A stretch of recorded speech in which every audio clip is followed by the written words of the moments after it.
اور یہ بھی کہنے لگے کہ یہ قرآن ان دونوں بستیوں یعنی مکے اور طائف میں سے کسی بڑے آدمی پر کیوں نازل نہ کیا گیا؟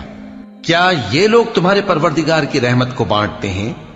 ہم نے ان میں ان کی معیشت کو دنیا کی زندگی میں تقسیم کر دیا اور ایک کے دوسرے پر درجے بلند کیے تاکہ ایک دوسرے سے خدمت لے، اور جو کچھ یہ جمع کرتے ہیں تمہارے پروردگار کی رحمت اس سے کہیں بہتر ہے۔ اور اگر یہ خیال نہ ہوتا کہ سب لوگ ایک ہی جماعت ہو جائیں گے تو جو لوگ اللہ سے انکار کرتے ہیں ہم ان کے گھروں کی چھتیں چاندی کی بنا دیتے اور سیڑھیاں بھی جن پر وہ چڑھتے، اور ان کے گھروں کے دروازے بھی اور تخت بھی جن پر تکیہ لگاتے ہیں، اور یہ سب چیزیں سونے کی بھی بنا دیتے، اور یہ سب